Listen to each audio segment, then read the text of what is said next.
네, 오늘은 하나님의 마음에 합한 교회, 원래는 이제 10번째 시간인데 이제 11번째, 한 주가 이제 두 번 나눠져서 11번째 시간이 되었고요. 전도하는 교회라는 그런 제목을 말씀 전하는데, 오늘도 부제가 있습니다. 부제는 안디옥 교회입니다. 지난주는 이제 부흥하는 교회에 대한, 오늘 예루살렘 처음 교회, 예루살렘 초대교회에 대한 부흥하는 교회의 모습을 보았다면, 오늘은 전도하는 교회 또는 선교하는 그런 교회입니다. 안디옥 교회의 모습을 통해서 우리가 함께 나누고, 또 이번 주 금요일 기도회도 또 선교지를 위한 기도회인데 동일한 것 같습니다. 선교지를 위해서 수고하는 그런 선교하는 교회, 전도하는 교회가 되자 안디옥 교회를 통해서 주신 말씀 또 은혜 받는 시간들 되었으면 좋겠습니다. 자, 먼저 오늘 말씀에 보면요, 이제 안디옥 교회가 이제 세워지게 된 그런 배경에 대한 기사가 나옵니다. 물론 우리가 사도행전 몇 년 전에 우리가 로마서 전에 사도행전을 보면서 오랫동안 또 사도행전 강해의 말씀을 봤습니다. 저도 그때 기억나는데 안디옥 교회, 선교하는 교회로 굉장히 유명한, 굉장히 본이 되는 그런 교회에 있는데 이 교회가 어떻게 세워졌느냐 하는 겁니다. 오늘 19절 말씀에도 보면 19절 말씀 한번 같이 읽어볼까요? 19절 20절 말씀 한번 같이 읽어보겠습니다. 그때 스데반의 일로 일어난 환란으로 말미암아 흩어진 자들이 베니게와 구브로와 안디옥까지 이르러 유대인에게만 말씀을 전하는데 그 중에 구브로와 구레네 몇 사람이 안디옥에 이르러 헬라인에게도 말하여 주 예수를 전파하니. 아멘. 자, 안디옥 교회가 어떻게 세워졌느냐? 이제 이게 원래는 이제 사도행전 8장으로 넘어가는 겁니다. 사도행전 8장도 한 번만 좀 찾아보세요. 자막을 안 만들었어요. 사도행전 8장에 보시면 어떤 기사가 나오냐면 사도행전 7장에 가면 스데반 순교가 나오고 사도행전 8장 1절 말씀을 한번 보세요. 제가 한번 읽도록 하겠습니다. 사도행전 8장 1절 말씀을 보면 사울은 그가 스데반이 순교함 죽음 당함을 마땅히 여기더라. 그날에 예루살렘 교회에 큰 박해가 있어 사도 외에는 다 유대와 사마리아 모든 땅으로 흩어지니라. 이 다음 기사가 이제 오늘 본문에 나오는 이제 기사가 되는 거예요. 다시 한번 이제 사도행전 11장으로 가십시오. 스데반 선교 이후에 교회가 큰 박해를 당합니다. 환란을 당합니다. 예루살렘 교회 지난주 보았던 것처럼 크게 부흥했습니다. 놀라운 기적의 역사가 나타나고 부흥의 역사가 나타났는데 스데반의 핍박이 시작되어지며 스데반을 순교하면서부터 교회가 흩어지게 되는 겁니다. 박해가 일어나고 로마라든지 더기 유대인들로부터 정통 유대인들입니다. 박해가 있기 때문에 도저히 예루살렘 안에서 예배할 수가 없고 교회를 갈 수가 없기 때문에 어쩌면 살기 위해서 흩어졌는데 하나님께서 이것을 사용하시는 겁니다. 핍박이 일어나서 고난이 일어나서 환란이 일어나서 내 삶의 터전에서 도저히 살 수 없고 세계 각지로 흩어지게 되었는데 이것이 하나님이 예수 그리스도의 말씀대로 명령대로 예루살렘에서부터 땅끝까지 뻗어나가는 그런 계기가 되었다라는 겁니다. 그 흩어진 사람들이 오늘 본문에 보면 어디로 왔느냐? 흩어진 사람들이 다시 19절 말씀에 보면 베니게와 구브로와 안디옥까지 위로 계속 올라가는 거예요. 예루살렘에서부터 저 북쪽 땅, 이쪽은 이방 땅이잖아요. 북쪽으로 쭉 올라가는 겁니다. 터키 인근까지 이제 가게 되는 겁니다. 그래서 올라가서 거기에서 복음을 전하기 시작합니다. 자, 그런데 복음을 전하는데 어떻게 복음을 전합니까? 처음에 다시 한번 19절 마지막에 보시면 안디옥까지 이르러 흩어진 성도들이 이제 북쪽으로 올라가서 베니게와 구브로와 안디옥까지 이르러 누구에게 말씀을 전했다고 합니까? 처음에는 유대인들에게 전했습니다. 유대인들, 흩어져 살고 있는 유대인들. 우리가 사도행전에서 보면 사도 바울의 선교 방법도 거의 비슷해요. 처음에는 회당으로 갑니다. 회당에는 누가 있느냐면 유대인들이 있습니다. 유대인들에게 구약을 알고 하나님을 알고 있는 그들에게 예수 그리스도의 사건을, 예수 그리스도의 십자가와 복음을 전하기 시작하죠. 그리고 이방인들에게도 복음을 전하게 되어지는데 처음도 그랬습니다. 처음부터 흩어졌다고 이방인들에게 복음을 전하는 것이 아니라 흩어진 자리에서 그곳에 있는 유대인들에게 먼저 복음을 전하게 되었다라는 겁니다. 또 유대인들도 말씀을 듣고 돌아오는 사람들이 물론 일어나게 되었죠. 근데 20절 말씀이 굉장히 중요한 거예요. 놀라운 일들이 일어나게 되는데 다시 한번 20절 말씀을 같이 다시 한번 읽겠습니다. 그 중에 구브로와 구레네 몇 사람이 안디옥에 이르러 헬라인에게도 말하여 주 예수를 전파하니. 아멘. 마찬가지예요. 이 20절에 나오는 사람들도 구레네 몇 사람 역시 이방인들인데 이들이 안디옥에 있는 헬라인, 혹시 이 헬라인 앞에 이제 번호가 쓰여져 있고요. 이제 성경들이 이제 그 주석 같은 게 조금 달렸잖아요. 밑에 설명이 있는데 밑에 보시면 없는 성경도 있어요. 헬라파 유대인이라고 표현하기도 해요. 그러니까 사본, 성경은 진본이 없기 때문에 사본만 있는데요. 사본이 굉장히 많이 있습니다. 근데 오늘 우리가 읽은 성경에는 헬라인에게도, 그러니까 헬라인에게, 이방인에게 복음을 전했다 말씀하고 있지만 또 상당수의 많은 사본들, 발견된 사본 중에서는 헬라파 유대인이라고 그렇게 기록된 일들이 많은 거예요. 그러면 유대인이라 이방인이 아니고 유대인이에요. 그럴 수 있지만 그러나 그거보다는 헬라인, 이방인에게 더 복음을 전했다는 것이 더 많기 때문에 오늘 성경에 이렇게 기록이 되어져 있는 겁니다. 이게 뭐 성서론이기 때문에 그렇고, 아무튼 이 말씀이 왜 중요하느냐? 주님께서는, 하나님은 이들 유대인들만, 이스라엘 백성들만 구원하기를 원하시는 분이 아니에요. 처음부터 구원의 대상은 모든 열방이고 모든 나라와 민족이 하나님의 구원의 대상이었다라는 겁니다. 그런데 지금까지는 어떻게 됐습니까? 이전까지는 유대인들에게만, 이스라엘 백성들에게만 복음을 선포했습니다. 구약의 역사도 마찬가지로 이스라엘, 우리가 예언서의 말씀을 보아서 했지만 역시 이방인에게도 구원의 문이 열려 있지만 대부분은 유대인들을 중심으로 구원의 역사가 일어나죠. 마찬가지예요. 주님의 명령을 받은 사도들도 복음을 전할 때 처음에는 유대인, 헬라파든 뭐 히브리파든 아무튼 유대인들, 이스라엘 백성들에게만 복음을 전하였는데 오늘 20절 말씀에 보면 드디어 복음이 이방인에게 전파되기 시작되었다는 겁니다. 말 그대로 선교가 시작된 겁니다. 우리가 그렇게 보통 생각하시면 좋을 것 같아요. 전도는 내 나라 내 민족 내 동포들에게 하는 것이 전도의 개념, 보통 그렇게 많이 생각하지 않습니까? 그러나 선교는 우리와 다른 피부색과 나라와 언어와 종족이 다른 이들에게 하는 것이 선교라고 보통 그렇게 생각하는 것처럼, 물론 똑같이 큰 범위는 다 전도예요. 또 다 선교이지만, 하지만 그렇게 엄밀하게 나누어 보면 이제 선교의 역사가 시작되어지는 겁니다. 처음에는 이전까지는 전도한 거죠. 내 주변 사람들, 우리 동포들 전도했다면 이제는 이방인들, 우리와 다른 나라 민족들에게 복음이 처음 전해지기 시작하는 겁니다. 예수 그리스도의 복음이 처음으로 안디옥에 이르러서 그러니까 헬라인들에게, 이방인들에게 복음이 전해지게 되었다. 이거는 굉장히 놀라운 사건입니다. 그런데 이렇게 복음이 전파되어져서 이제 교회가 세워지게 되는데, 근데 이것이 어떤 계기로 되었느냐? 다시 돌아가면 스데반 순교 이후에 교회가 박해가 일어났는데 복음이 꺾이지 않고 교회가 망하지 않고 전도가 멈추지 아니하고 계속 활발하게 복음의 역사가 오히려 더 놀랍게 일어나게 되었고, 유대인만이 아니라 이방인들에게도 복음이 전해지게 되었다. 안디옥에서 이렇게 드디어 이방인들이 믿고 돌아오는 성도들이 생겨나게 되었다라는 겁니다. 이것을 누가 한 일이냐? 하나님께서 하신 일이라는 겁니다. 성령의 역사라는 거예요. 자, 그 증거가 뭐냐? 21절 말씀 한번 같이 읽도록 하겠습니다. 21절 말씀, 사도행전 11장 21절 시작. 주의 손이 그들과 함께 하심에 수많은 사람들이 믿고 주께 돌아오더라. 아멘. 복음을 전하는 사람들에게 누가 함께 하셔요? 주님께서, 다시 말하면 주의 성령이, 주의 손이 함께하여 주셔서 사람이 하는 게 아니에요. 그러니까 전도도 선교도 모든 사역은 하나님께서 친히 하시는 거예요. 하나님의 사람들을 들어 쓰시긴 하지만 하나님의 역사예요. 사람들이, 여기서 말하는 수많은 사람들을 누구겠습니까? 유대인 포함한 이방인들, 그 안디옥 지역에 있는 많은 사람들이 주님께 돌아오게 되었다라는 겁니다. 성령이 하셨다는 거예요. 이제 13장으로 가면, 넘기진 않을게요. 13장으로 가시면 그렇게 안디옥 교회가 세워졌는데 안디옥 교회에서 또 선교사를 파송하게 됩니다. 그 선교사가 누구죠? 아마 다 잘 아시는 분들인데, 바나바와 또 한 사람 누굽니까? 사도 바울이에요. 안디옥 교회 목회자이면서 나중에 전에 한번 말씀드렸어요. 담임 목사를 떠나보내는 거예요. 우리 김수영 목사님 보내신 것처럼, 선교지로 나간 것처럼 그런 거예요. 사도 바나바와 또 사도 바울이 선교사를 파송하는데 그때 어떤 말씀이 있느냐? 사도행전 13장 2절과 3절에 보면 이런 말씀이 있습니다.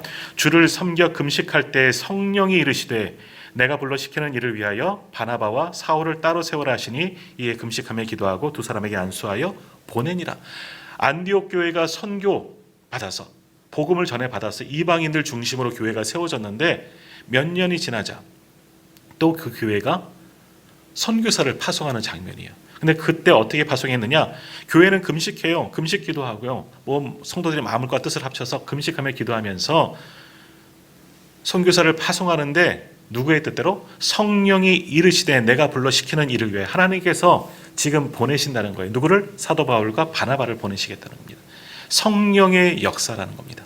너희가 계획하고 선교의 전략을 짜서 보내는 게 아니라 하나님이 친히 계획하셔서 성령의 역사로 이 모든 것을 진행하고 계신다라는 겁니다.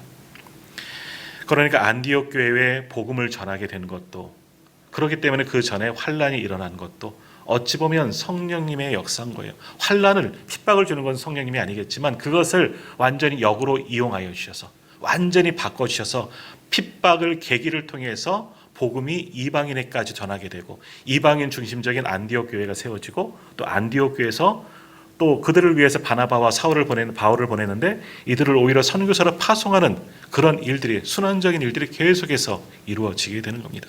이 일이 없었다면, 안디옥 교회가 세워지지 않았다면 뭐예요? 선교의 역사가 또 더디었을 거예요. 그럼 뭐예요? 핍박이 없었다면 안디옥에 있는 사람들이 예수 믿는 것도 한참 후회됐을지도 몰라요. 그러니까 핍박이 일어나는 건 이건 본의가 아니에요. 우리의 고난이 찾아오고 힘듦이 찾아오는 것은 내 뜻도 아니고 하나님께서 일부러 하신 것은 아니겠지만 어쩔 수 없는 고난과 핍박이 왔지만 하나님께서는 그것을 선으로 바꾸시는 거예요. 그것을 통해서 복음이 예루살렘만 머물지 않고 이방으로 흩어지게 하셨고, 그렇게 흩어진 사람들이 안디옥에 모여서 교회를 세우게 되었고, 그 교회가 아름답게 성장하니 또 하나님께서 그 교회를 통해서 빚진 자가 되잖아. 복음의 빚진 자가 되었으니 또 빛을 갚는 교회, 선교하는 교회가 되었다. 이 교회가 바로 오늘 말씀을 나눈 전도하는 교회, 선교하는 교회, 안디옥 교회였다라는 겁니다. 이 모든 것을 주장하시는 분은 누구시냐? 바로 하나님이시다. 성령을 통해서 역사하는 거예요. 성령이 모든 성도들, 사람들의 마음속에 들어가셔서 그들을 움직이시고 성령이 일으키신 놀라운 사건이다. 복음을 전하는 것도, 교회를 세워나가시는 것도 결국 성령님이 하시는 일, 하나님께서 친히 하시는 일이다. 우리가 받을 공은 하나도 없다는 겁니다.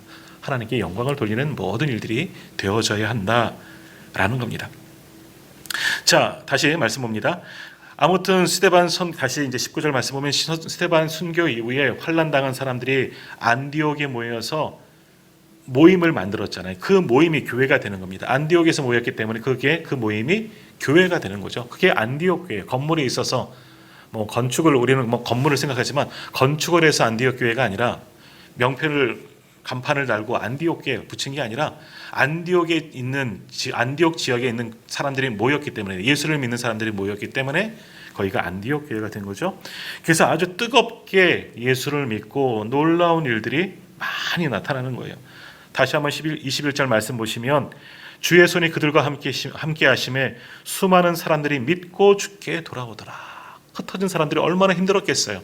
내 삶의 터전 다 떠나고 어쩌면 살기 위해서, 어쩌면 담대하게 나갔지만 어찌 될지 몰라요. 하지만 복음을 전했더니 놀랍게 성령님께서 역사하셔서 수많은 사람들이 교회로 들어와 함께 예배하고 그 안디옥 교회도 새롭게 부흥하게 되었다 하는 겁니다. 자, 근데 22절에 보면 이 소문이 어디까지 나느냐? 예루살렘에까지 나게 된 거예요. 예루살렘에 누가 남아 있습니까? 아까 8장에서 본 것처럼 사도들은 예루살렘에 아직 남아 있는 겁니다. 베드로와 야고보, 요한 이런 등등의 사람들은 사도들과 아직 예루살렘 교회는 남아 있어요. 많이 흩어졌지만 그곳에서 끝까지 본부잖아요. 가장 처음 모교회가 되는 거잖아요. 그곳에도 예루살렘 교회도 아직 남아 있어요. 남아 있는 유대인들이 또 있거든요. 개종한 유대인들, 기독교인들이 아직도 성도들이 있는 거예요. 아주 먼 지역인데 안디옥 교회가 흩어진 사람들이 가서 안디옥 교회를 세웠고 안디옥 교회가 크게 부흥하게 되었다 하는 이야기가 흘러 예루살렘에 있는 사도들에게도, 예루살렘 교회에 있는 사람들에게도 들려지게 된 거예요. 너무나 기쁜 일이죠. 야, 흩어진 사람들이 숨어버리지 아니하고 담대하게 복음을 전해서 이렇게 놀랍도록 교회가 세워졌구나. 너무너무 기뻐했겠죠. 그래서 23절에 보면 뭐라 그럽니까? 그가 이르러 하나님의 은혜를 보고 기뻐하여 라는 말씀처럼 기뻐했는데 문제가 하나 있어요. 이 안디옥 교회가 정말 제대로 세워진 교회이냐? 사도들이 가서 복음을 전한 게 아니기 때문에 원래는 흩어진 사람들을 통해서, 성도들을 통해서 자발적으로 생겨난 교회이기 때문에 바울이 세운 교회도 아니고 베드로가 세운 교회도 아니고 바나바가 세운 교회도 아니잖아요. 흩어진 성도들을 통해서 그 사람들이 모여서 복음을 전하였더니 또 다른 이방인들이 와서 세워졌기 때문에 어찌 보면 교회의 정통, 우리가 교회의 정의하면서 많은 것들을 받았지만 사도의 가르침, 사도행전 2장 42절의 말씀처럼 사도들의 가르침이 없기 때문에 이 교회가 올바른 진리에 있을까, 올바른 복음 위에 있을까, 이것이 예루살렘 교회는 염려가 되는 거예요. 흩어진 성도를 통해서 교회는 든든하게 섰지만 이 교회가 제대로 된 복음 아에 바르게 있는가, 복음을 제대로 받아들였는가, 바른 진리에 있는가, 혹시 이 안에 이단 세력은 들어가지 않았을까, 다른 것들이 인본주의라든지 다른 종교라든지 뭐 혼합된 것은 아닐까, 이런 걱정들이 생긴 거예요. 사도적 전통을 따르지 않고, 사도적 전통은 뭐예요? 예수님께 배운 것들, 그것이 복음이 전해지지 않았으니까 이것이 없는데 교회가 정말 제대로 교회다운 모습이 보여질까. 그래서 오늘 누구를 파송하느냐, 22절에 바나바를 보냅니다. 사도행전 5장에 나오는 그런 바나바, 권위자, 그 당시에 많은 사람들에게 존경받던, 어쩌면 아직은 목회자는 아니라고 봐요. 평신도 지도자일 거예요. 바나바를 이곳에 보내는 겁니다. 바나바는 가면 다 믿을 만한 사람이니까. 바나바에 대해서 24절에도 이렇게 말씀하고 있지 않습니까? 24절 말씀 한번 보십시오.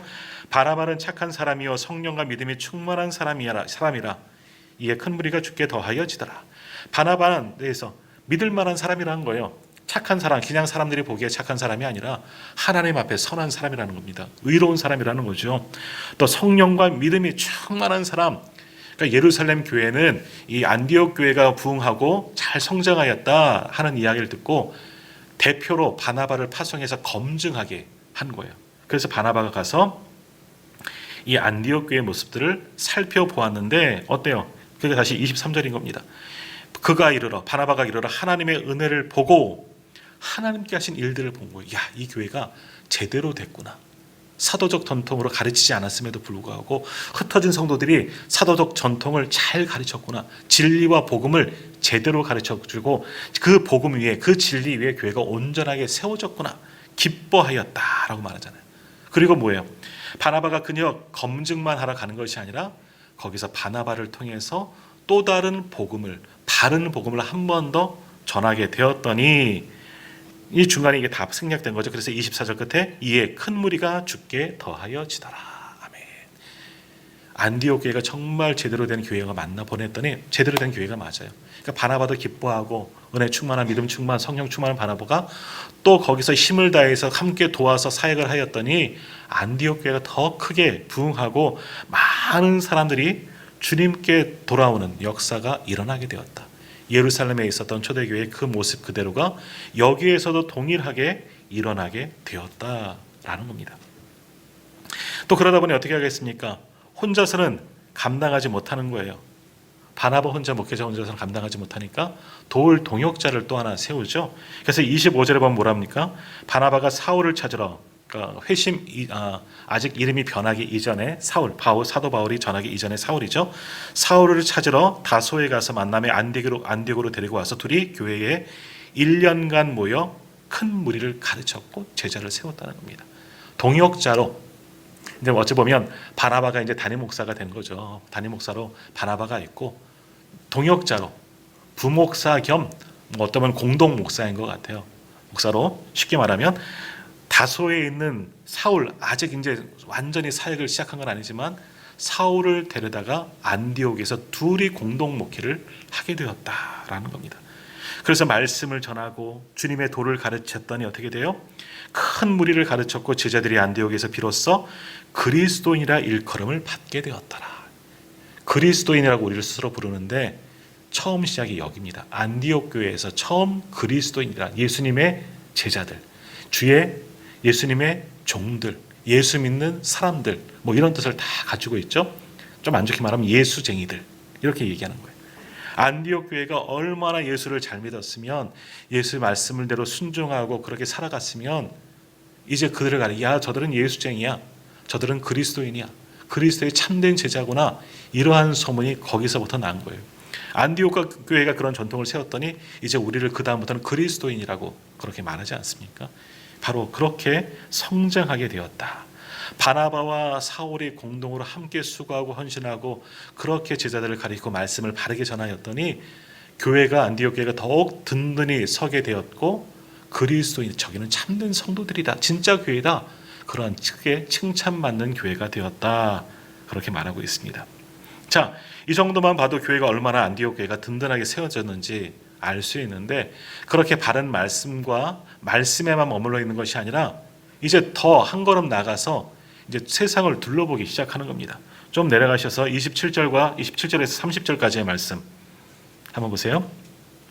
사도행전 11장 27절에서 30절까지의 말씀 천천히 한번 같이 27절부터 30절까지 읽겠습니다. 그때에 선지자들이 예루살렘에서 안디옥에 이르니 그 중에 아가보라 하는 한 사람이 일어나 성령으로 말하되 천하에 큰 흉년이 들리라 하더니 글라우디오 때에 그렇게 되니라. 제자들이 각각 그 힘대로 유대에 사는 형제들에게 부조를 보내기로 작정하고 이를 실행하여 바나바와 사울의 손으로 장로들에게 보내니라. 아멘. 자, 어떤 일들이 일어나느냐? 뭐 예언하는 일들이 나와. 아가보라는 사람이 일어나서, 선지자가 일어나서 성령으로 말하는, 성령 충만해서 말하는데 앞으로 흉년이 일어날 거라 대비하라 이야기죠. 그래서 안디옥 교회가 어떻게 하느냐? 이제 막 개척 교회가 된 거예요. 물론 개척했다가 한두 명 개척한 건 아니죠. 많은 성도들이 모였어요. 위에 있는 말씀처럼 수많은 사람들이 죽게 돌아왔어요.